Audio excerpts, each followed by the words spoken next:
いらっしゃいませ。今日もうさぎちゃんの日本語カフェへようこそ。店長、こんにちは。今日はなんだか体が重いですよ。あら、拓也さん、どうしたんですか？もしかして徹夜でゲームでも？違いますよ。実は最近海外の友達から今度日本に行くから富士山に登りたいって言われて、ガイドするために週末にちょっとランニングしてみたんですけど、30分でバテちゃいました。ふふふ。富士土山は高さ3776メートルですからね。準備なしで行くのは大変ですよ。ですよね。でも富士山って言ったら山頂まで行くのがメインイベントじゃないですか。友達に申し訳なくて。拓也さん、それは大きな間違いですよ。実は登らない富士山こそ今すごく人気があるんです。今日は体力に自信がなくても富士山を 120% 満喫できる贅沢なプランを拓也さんと友達に提案してみましょうか。ぜひそうしたいです。まずは目的地に行くまでの移動から楽しみましょう。移動？新宿から高速バスとかで行くのが普通ですよね。それもいいですが、特別な思い出にするなら富士海遊や富士山ビュー特急がおすすめですよ。富士海遊。東京の新宿から乗り換えなしで川口湖まで行けるやつだ。そうです。大人気なんですよ。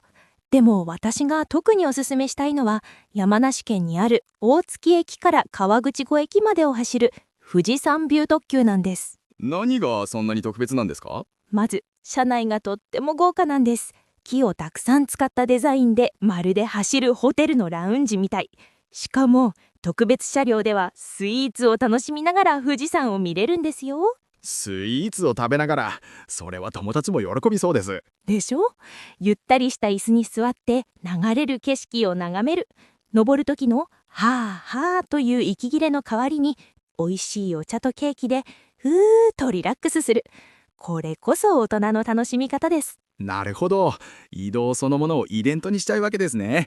これ、友達に絶対教えます。さて次はアクティブな拓也さんにぴったりの場所、富士急ハイランドです。待ってました。あそこのジェットコースター大好きですよ。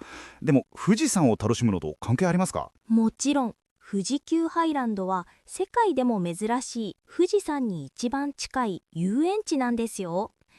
例えば有名なアトラクションの富士山に乗ったことはありますか？もちろんです。怖すぎて叫びまくりましたけど。あの富士山は別名キングオブコースター。地上79メートルまで上がります。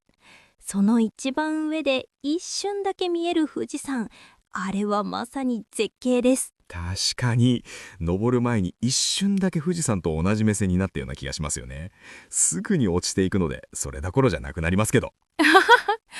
もし絶叫系が苦手な友達がいたら2021年にオープンした富士山タワーがいいですよ。コースターに乗らなくても展望台からゆっくり富士山すべてが見渡せますから。それは安心。ジェットコースターはちょっとっていう友達もいるから助かります。ええ、静かに富士山を楽しみたいときはどうすればいいですか？それなら湖に行きましょう。特に早朝の河口湖で見られる逆さ富士は言葉を失うほど綺麗ですよ。逆さ富士。水面に富士山が反射して映るやつですね。でもあれっていつでも見られるわけじゃないんでしょ？そうなんです。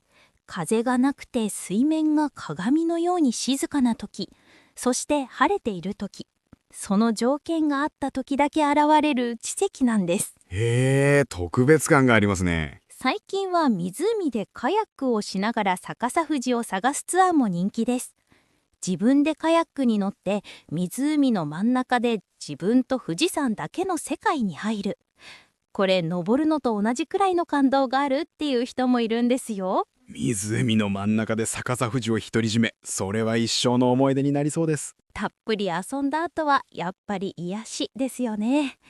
河口湖の周りには富士山を見ながら入れる露天風呂がたくさんあります。お風呂に入りながら富士山、日本旅行の王道ですね。ええ、特に冬は空気が澄んでいて雪が積もった富士山が本当に美しく見えます。贅沢ですね。最後は少し文化的な楽しみ方。御朱印集めをしながら富士山の神様に会いに行きませんか？御朱印ですか？それって観光地によくあるスタンプラリーみたいなものですか？そう思う方も多いですよね。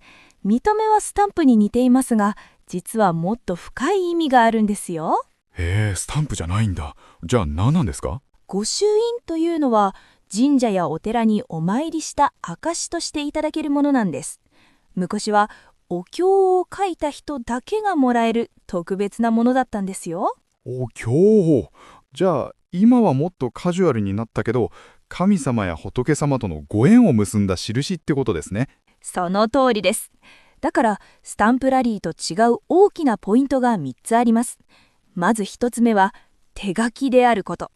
目の前で神職さんやお坊さんが筆と墨を使って一文字ずつ丁寧に書いてくれるんです。2つ目はお参りを先にします。挨拶もせずにスタンプだけもらうのは良くないです。まずはお参りをしてからいただくのがマナーです。最後のポイントは専用のノートが必要です。普通のノートや手帳ではなく、御朱印帳という専用のノートを使います。なるほど。僕も自分の御朱印帳欲しくなってきました。お坊さんが目の前で書いてくれるので、その姿を見ているのも楽しいんですよ。それはアートとしてね、かっこいいな。そうなんです。最近は富士山の絵が描かれていたり、季節限定のカラフルなデザインのものもあったりして、すごく人気なんですよ。富士山の神様の御朱印。それは特別感がありますね。ちなみに店長、値段はいくらぐらいですか？一般的には300円から500円くらいです。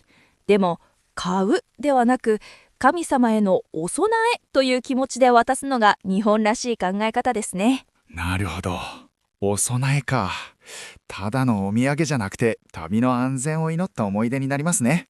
いい思い出になりますね。富士山の近くには浅間神社という富士山を神様として祀る神社がいくつかあります。特に北口本宮富士浅間神社はかつて富士登山の起点だった場所で、数百年前からある大きな杉の木に囲まれていて、空気がピリッとしているんです。昔の人はそこでお参りしてから登ったんだ。はい、そこの御朱印は力強くて旅の素晴らしい記念になります。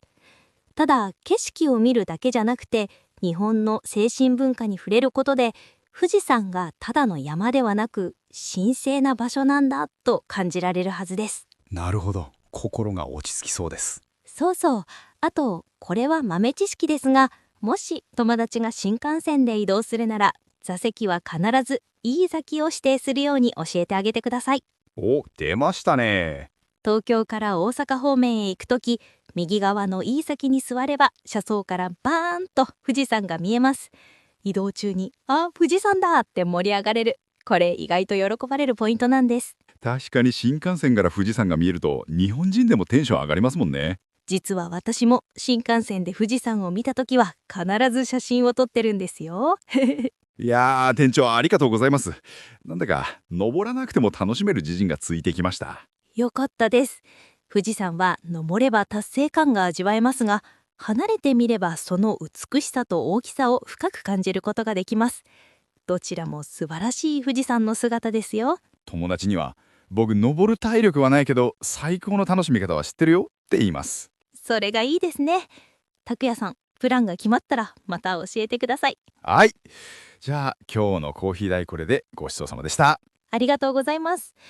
さて皆さんは富士山登りたいですか？それとも見て楽しみたいですか？